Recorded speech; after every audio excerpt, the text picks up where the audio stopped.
এক জীবনে ঠাকুর তোমার এত লেখার ছিল, লিখে লিখে পাহাড় গড়ে চূড়ায় উঠতে হলো।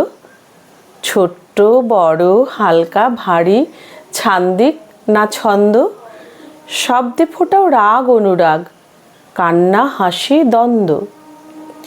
নিঃশ্বাসও কি কবিতাতে ফেলতে রাজা কবি? কলম কষে যা ফলালে শব্দ শোনা সবই। বড্ড লোভী কলম তোমার, তুষ্ট হয়নি অল্পতে। পদ্য থামে গদ্য আসে, গুচ্ছ বাঁধে গল্পতে। প্রবন্ধ বা ছাড়বে কেন, চষলে তারও জমি।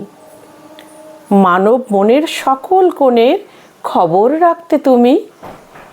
উপন্যাসের ঘরও ঠাকুর রাখনি গো খালি, ভরলে তাতে ঘরে বাইরে গোড়া চোখের বালি। এসবে নয় বাড়িয়ে গেছো বাংলা লেখার মান, চালু করে গেলে আবার নিজের নামে গান। গানের কথা কবিতা বেশ তো না হয় লিখলে, কেমন করে সেই কথাকে হরেক সুরে ফেললে? দু চারখানা সৃষ্টি কি আর করবে তোমায় খুশি? লাগলো বিতান ঠাঁই দিতে গীত হাজার দুয়ের বেশি। নৃত্য গান আর কাব্য কথার করবে মিলন মেলা, লিখে ফেললে গীতি নাট্য অনেক নাটক পালা। তোমার লেখা নাটক তোমায় মঞ্চে টেনে আনে, সে কি দীর্ঘদেহী সৌম্য কবি অভিনয়ও জানে। যে হাত করে বিশ্ব অবাক লিখে গীতাঞ্জলি, কলম ফেলে সে হাত আবার ধরে আঁকার তুলি। একটি দেহে অনেক রূপে প্রকট ছিলে তুমি রবি ঠাকুর, তাই তো তোমায় ঠাকুর বলে নমি।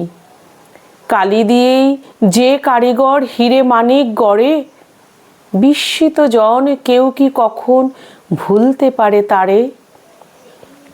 সব বাঙালির মনের খাতায় আছে তোমার সই, গর্বিত হই যেই নিজেকে ভক্ত তোমার কই। তোমার স্মরণ করব ঠাকুর কাব্য কথায় গানে, চলবে পুজো বৈশাখ মাসের 25তম দিনে। তোমায় স্মরণ করব ঠাকুর কাব্য কথায় গানে, চলবে পুজো বৈশাখ মাসের 25তম দিনে। নমস্কার।